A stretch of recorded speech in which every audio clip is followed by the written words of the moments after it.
Como parte de este ciclo de videoconferencia, vamos a trabajar el día de hoy el tema de Colombia como cabeza de playa para la agresión imperialista contra Venezuela.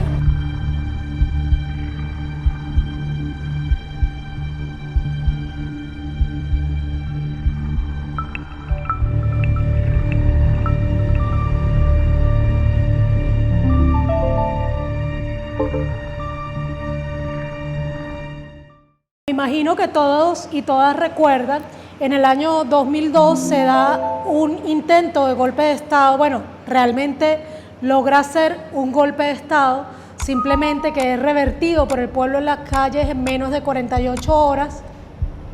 y a partir de ese gran fracaso que fue el golpe de Estado contra el gobierno del presidente Chávez, que por supuesto estuvo organizado y coordinado por los Estados Unidos con todo el apoyo de la oligarquía colombiana, y a partir de ese fracaso los Estados Unidos se plantea otra estrategia para una agresión contra Venezuela que podríamos decir que es multimodal, porque lo que está viviendo en este momento la revolución bolivariana es una guerra de tipo híbrida o una guerra hibridizada, como dice también el general Barrios Quintero. Como todos recordarán, el golpe de Estado se da en abril, pero el 7 de agosto de ese mismo año, Álvaro Uribe Vélez llega a la presidencia de Colombia.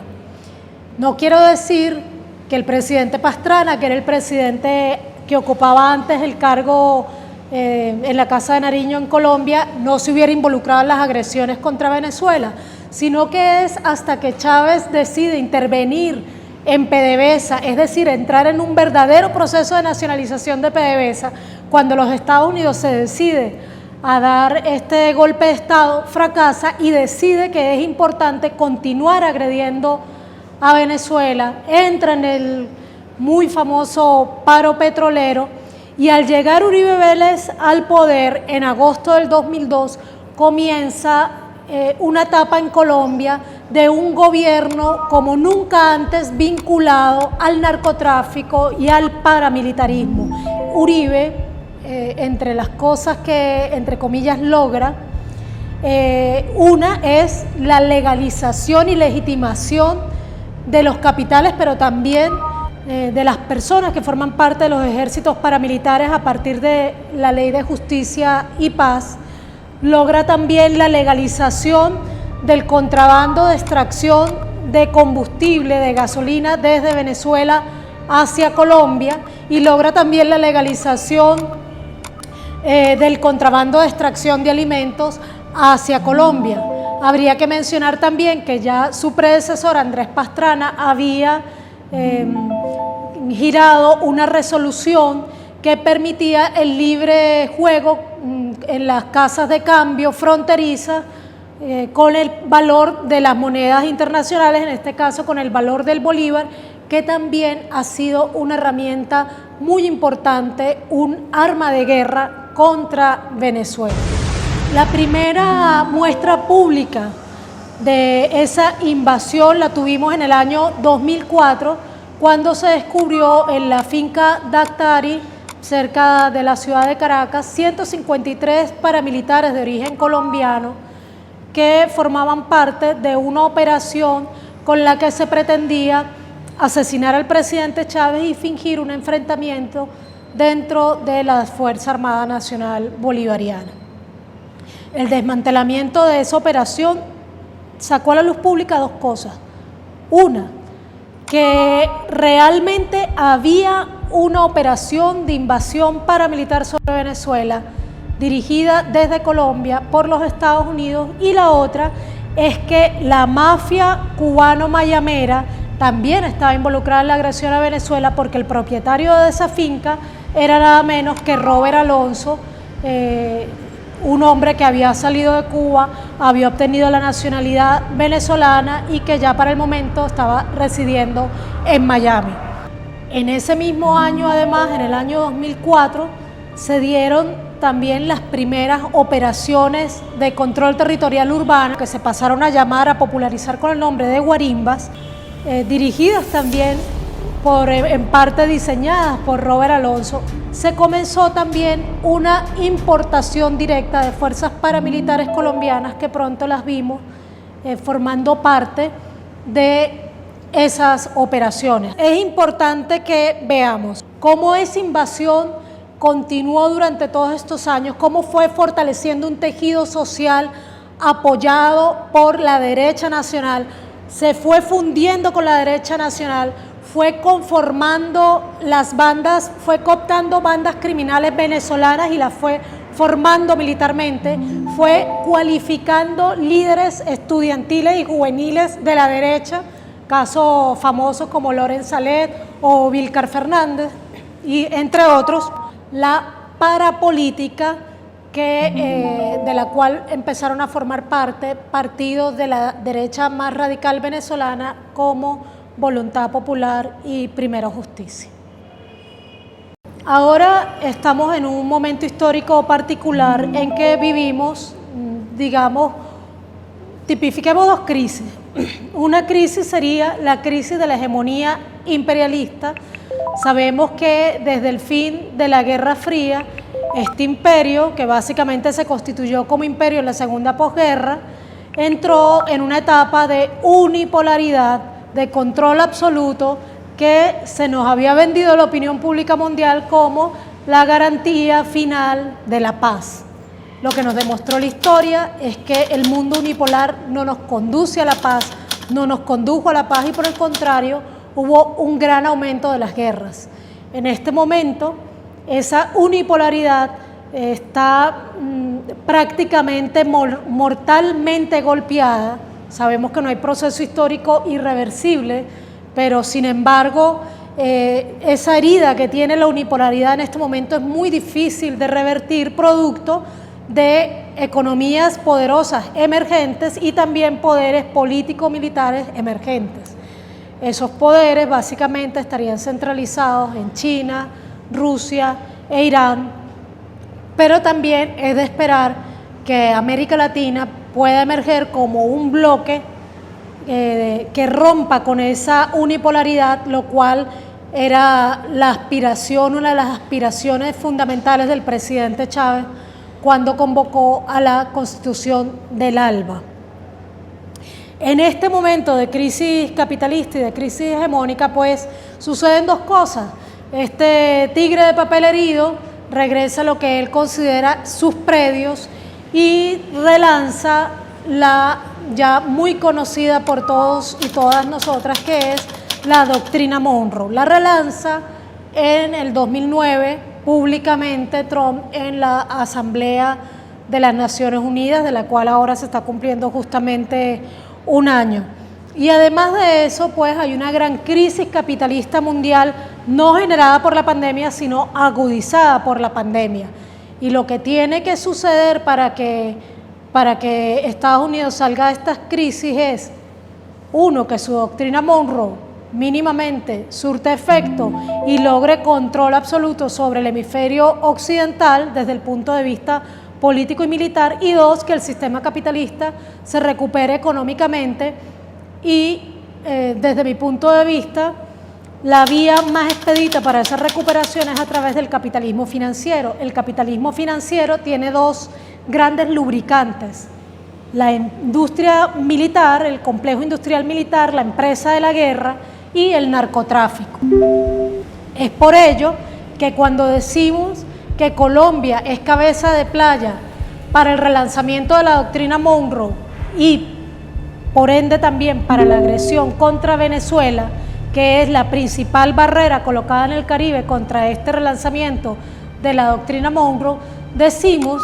que lo que se está esperando para nuestra América y lo que se está tratando de imponer desde Colombia es un aumento de la guerra, un fortalecimiento de la industria militar y un aumento y expansión del narcotráfico. Para ambos propósitos, Venezuela es muy importante. Uno, está participando de esta guerra contra Venezuela ahora, además del complejo paramilitar, el complejo industrial militar a través de las contratistas militares privadas. Ya lo vimos básicamente en dos de las acciones que fueron desmanteladas este año, cómo participaron, lo que hemos venido advirtiendo ya desde hace un par de años o más años aún, y es las contratistas militares privadas que en Colombia tienen centro también porque hay grandes transnacionales minero-energéticas y porque Colombia a partir del 2018 ingresó a la OTAN y a la OCDE, y porque a partir de la supuesta entrada a un posconflicto, que fue la firma de los acuerdos con la FARC-EP en el 2016, Colombia comenzó a convertir su modelo militar en un modelo de exportación, y era su aspiración que, no entrando a la paz, sino pacificando el pueblo colombiano, pudiese comenzar a exportar ese aprendizaje de guerra irregular que tiene Colombia, y es por ello que empresas, compañías militares privadas tan importantes como la DINCOR tienen sus centros de reclutamiento en Colombia, y hoy podemos decir, sin temor a equivocarnos,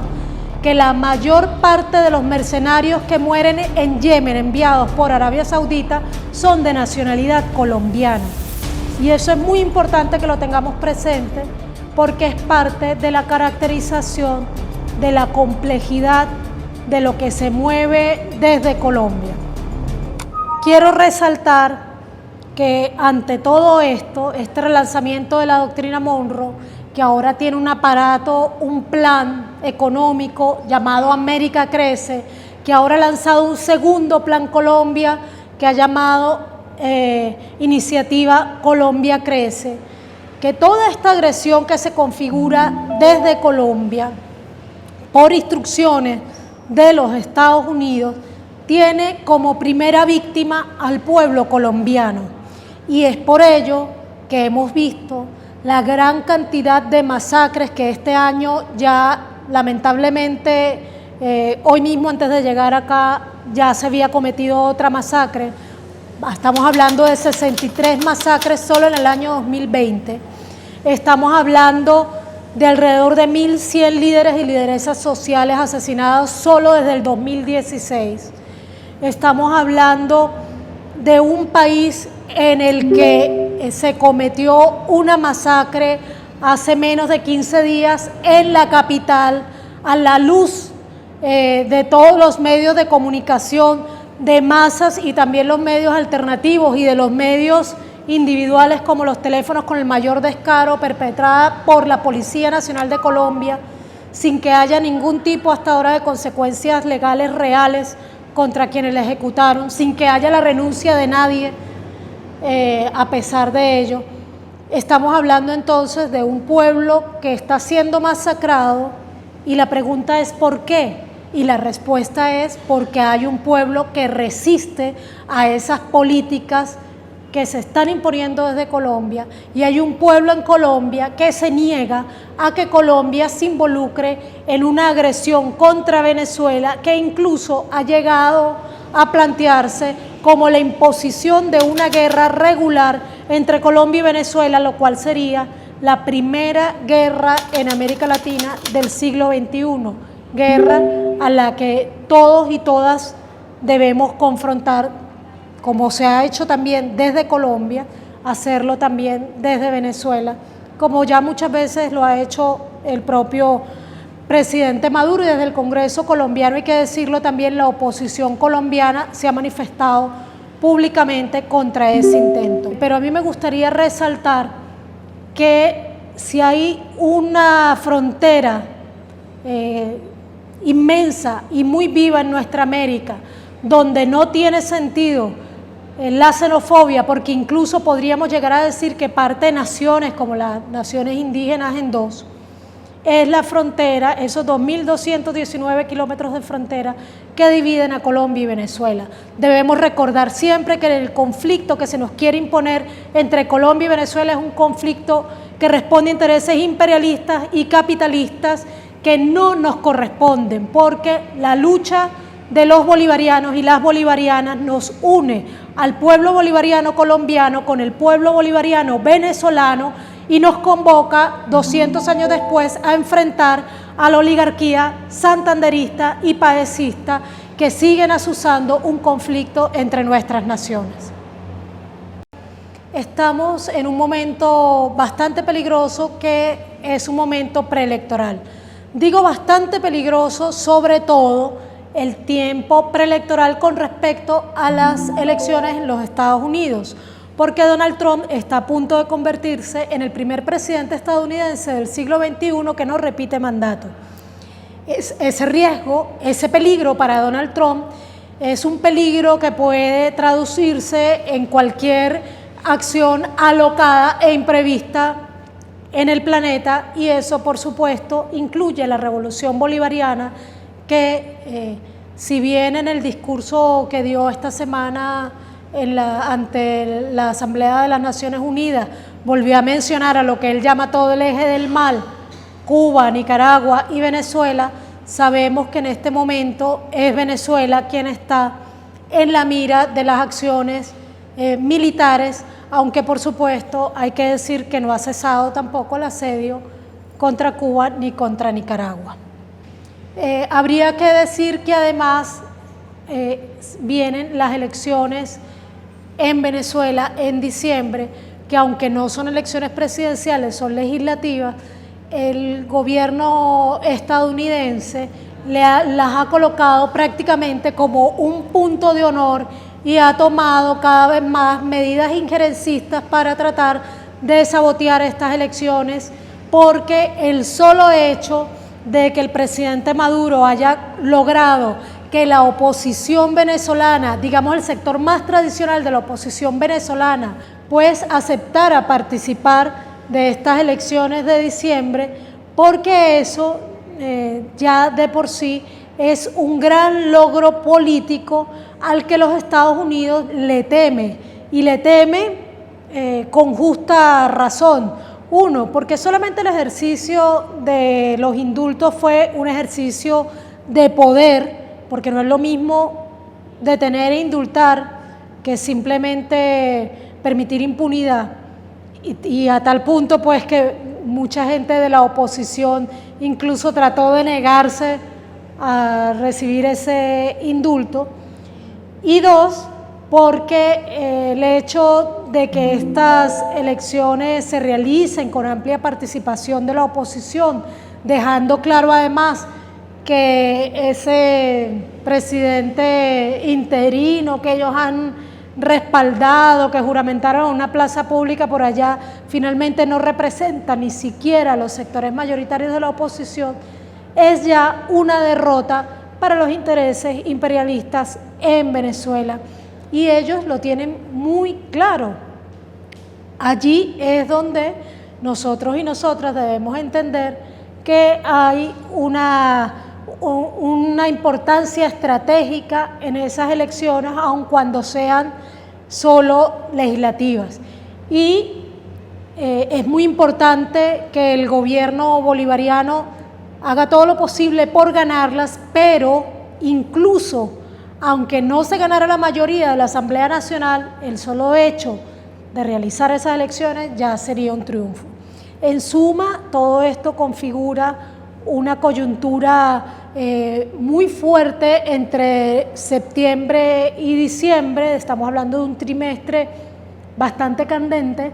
pero el pueblo venezolano, hijo del hombre de las dificultades, pues ese pueblo ya tiene 20 años resistiendo. Las amenazas imperialistas han logrado más bien fortalecer la unidad del pueblo venezolano, por lo menos en torno a la defensa nacional. Y en ese sentido, pues yo quisiera cerrar recomendándoles algunos materiales que espero se coloquen también a disposición en la red para quienes participan en este curso. Un material producido en esta coyuntura es Venezuela, la joya de la corona, que es un libro en el cual 6 mujeres venezolanas analizamos qué está pasando en Venezuela en esta coyuntura en la que continúa siendo agredida en medio de la pandemia. Ese libro, Venezuela, la joya de la corona, está disponible en internet, donde van a encontrar más detallado el tema de la xenofobia, el tema de la migración incluso como negocio y el tema de la presencia de las compañías militares privadas y de la presencia militar estadounidense en Colombia, que es un tema muy amplio que aquí no hemos podido tocar. También quiero pedirles que lean, que busquen en internet, puede ser en mi blog, pero también puede ser en otras páginas web,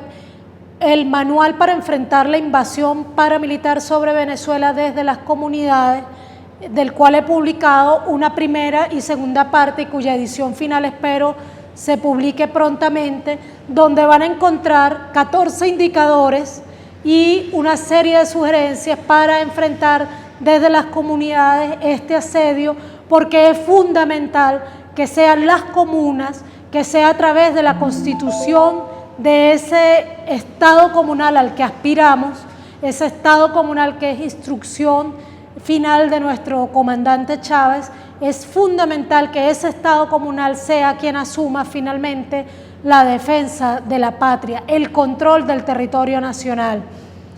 Y en ese llamado quiero terminar reiterándoles que si bien Colombia tiene la oligarquía más asesina del continente, si bien el Estado colombiano se ha configurado en el Estado lacayo de los Estados Unidos, en cabeza de playa para la agresión contra Venezuela, es del pueblo colombiano, de esa experiencia del pueblo colombiano que resiste en Colombia, de esa experiencia del pueblo colombiano de izquierda que vive en Venezuela, que debe nutrirse también la resistencia del pueblo venezolano, porque en esta agresión, en este relanzamiento de la doctrina Monroe, nos encontramos enfrentados quienes defienden la doctrina Monroe como se defendió a principios del siglo XIX, desde la oligarquía santanderista, desde la oligarquía paecista. Estamos entonces enfrentados el pueblo bolivariano de ambos lados de la frontera como un solo pueblo, y solo como un solo pueblo podremos enfrentar esta agresión multimodal, hibridizada contra la revolución bolivariana, y solo a través de esa reconstrucción de la Gran Colombia, de esa reconstrucción del alba de los pueblos, lograremos derrotar los intereses imperialistas sobre nuestra región y sobre todo sobre Venezuela.